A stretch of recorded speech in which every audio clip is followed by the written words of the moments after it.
Hi folks, it's just after 11 o'clock on Saturday night. This is my second shot attempt at this review. Hope this one works out well. Seems to get just cut off the first time for some reason. Anyway, don't mind the TV in the background, that's not relevant. I'm just going to watch that whenever I'm done with this review. So, the thing is, Disenchanted was filmed here in Ireland just a few months ago, and Amy Adams and Patrick Dempsey and Nadine Menzel and all that world, all in Ireland, everyone was excited. And I got to see the village of Enniskerry while it was done up, actually. You know what, the, the post office, there was a pretend building, like a town hall or something, in the town square, which is normally there, obviously. And I think the post office or somewhere said NY rather than whatever it normally says. And the pharmacy, which normally says, I don't know, in a scary which normally says, is not sure what it says, but in a scary pharmacy or whatever it said Mottraville Pharmacy, whatever the name of the town Disenchanted is. And I I know two people who were involved in Disenchanted. A friend of my sister's boyfriend's wife, who works on TV and film set design. She was working on it, and she was actually in the same room as Amy Adams at one stage, and said working on a Disney film was pretty magical. And a lady my mum knows, her son, who's recently graduated from one of the main Irish schools of acting, got offered a very minor part in the film. Don't even know if it was kept in the film or not, but even if it was even if it didn't make it into the final cut, it was still not a great privilege to even get such an opportunity, and it'll still look really good on his CV, and that look great on his CV whether it makes it into the final cut or not of the film or not. But anyway, seeing as all that, and this channel will be coming to Disney Plus next year, and the first Enchanted finally arrived on Disney Plus yesterday after many fans were requesting it for a long time. Many fans were dying for it to come to Disney Plus for a long time. It seems quite natural it seems like the right time to review the first Enchanted. Now, it's really won't be terribly long because I don't really have a whole lot to say about Enchanted. I mean, it's a decent enough film, but not exactly perfect. I mean, wouldn't be one of my top 10 favourite films. But anyway, let's talk about the good stuff first. Well, Enchanted is very very film with very beautiful intentions. Like, you know, it has all the charm to it. Like the songs, I like the songs. Happy Working Song, and That's How You Know. They're lovely songs. And Amy Adams, oh my God, Amy Adams is just so wonderful in this movie. So not only is she so beautiful, but she's so beautiful in personality in her role, and she plays the part of Disney Princess so well. I mean, she's easily the best part of the film. And there's some beautiful animation in the first 20 minutes and in the closing, lovely animation, and it really combines the traditional fantasy fairy tale Disney world with the commonly modern use setting of New York City, you know, particularly for rom-coms, which it's a combination of both those types of films, and it does it beautifully. Like, it really creates something wonderful. And Julie Andrews has a beautiful narration intro, lovely. And Patrick Dempsey gives a great performance as well. I mean, obviously, I'm not attracted to him like I am to Amy Adams because I'm a straight male, but he's still a very good actor, very talented, and he plays this role really well. And the main characters are very good, you know.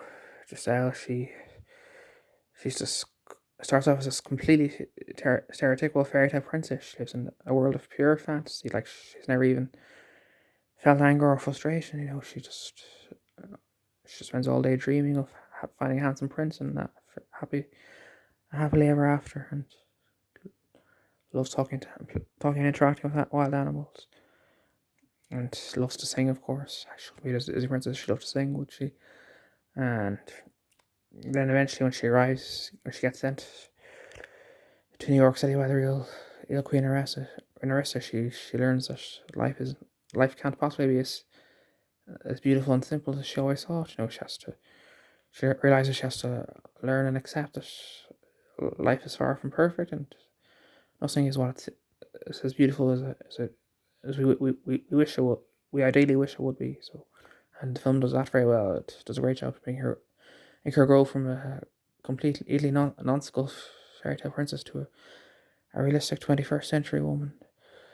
And the other main character, Robert Phillip, who's a divorce lawyer, who actually plays. He's very well done as well. He starts off as like the opposite to Giselle, because he's very against fairy tale nonsense. He thinks believing in fairy tales will just lead to disappointment. So he tries to he tries to prevent his daughter from getting her faith in them too high, because he doesn't want. I guess it's a bit like Miracle on 34th Street. The single parent doesn't want the child being raised too much on false hope.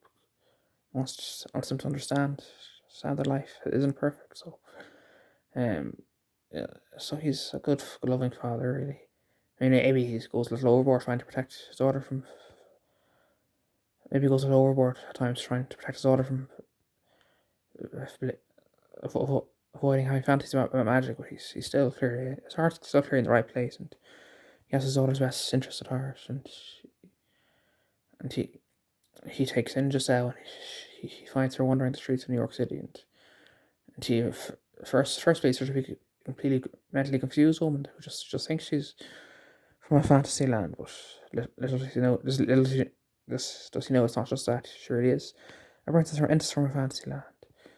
So after they spend time together, Giselle and Robert learn from each other. Like, she learns from him that everything isn't always what it seems, and he learns from her that having hope is important. So that's very good. Now, unfortunately, that's probably all the great points about Enchanted.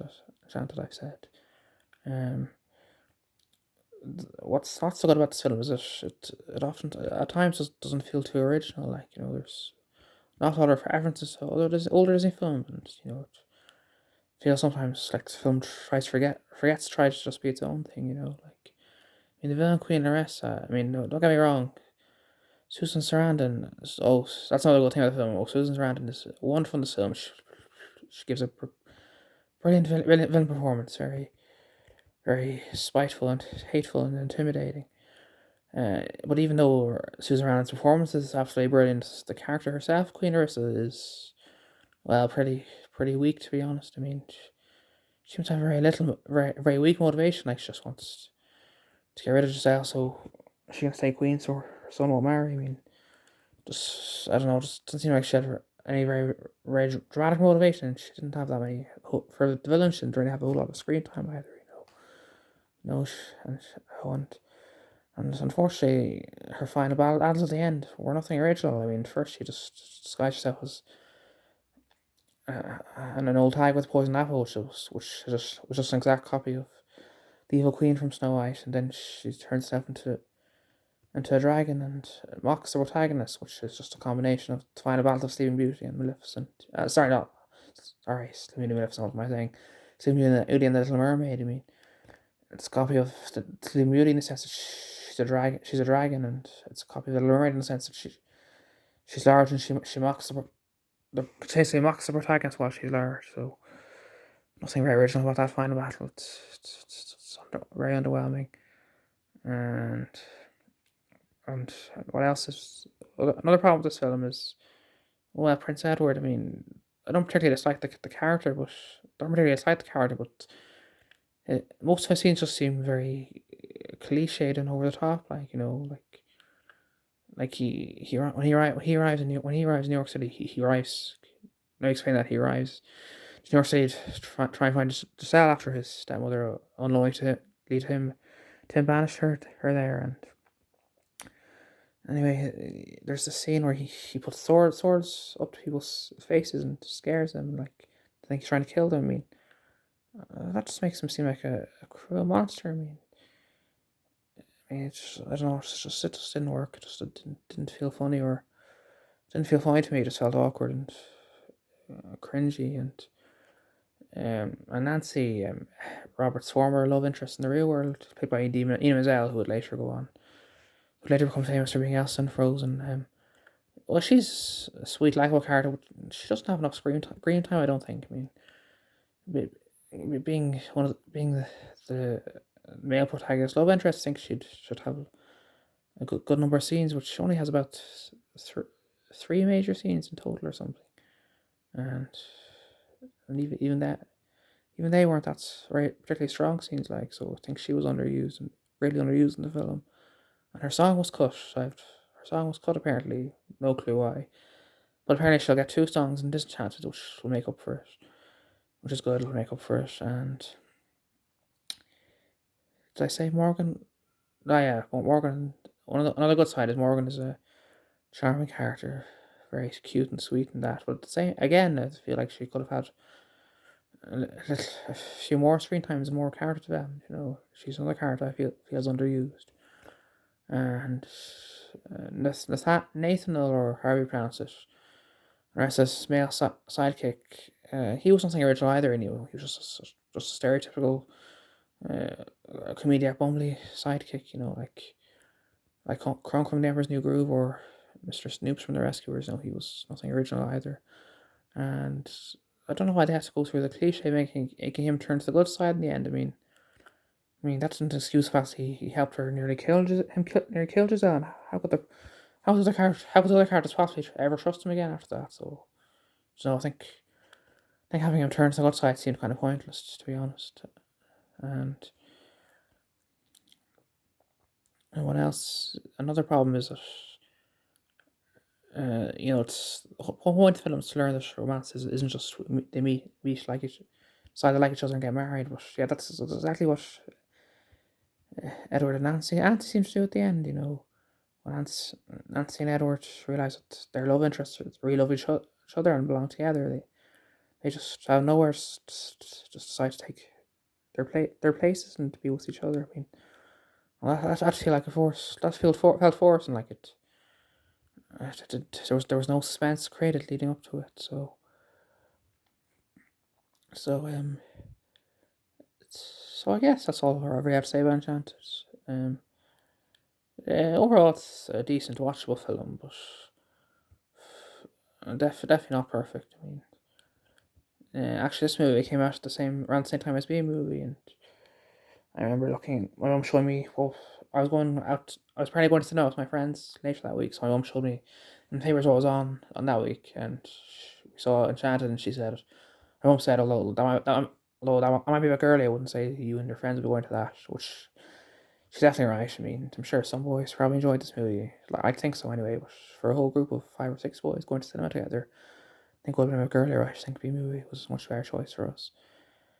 And anyway, overall, Enchanted, it's a decent film. I mean, it's good and its bad points, but I wouldn't rate it any higher than a middle 3 star. I wouldn't rate it any higher than a middle 3 stars, possibly even just a low 3 stars. You know, I say if you rate it from 3 stars, you can either be on the lower side of 3 stars, like closer to two, or it could be in the middle, like halfway between a great 3 stars and halfway between a hit or miss 3 stars, and then of course there's a great 3 stars, which is almost 4 stars. Like, but I'd probably rate this either a low 3 stars or a middle 3 stars, but definitely no higher than a middle 3 stars.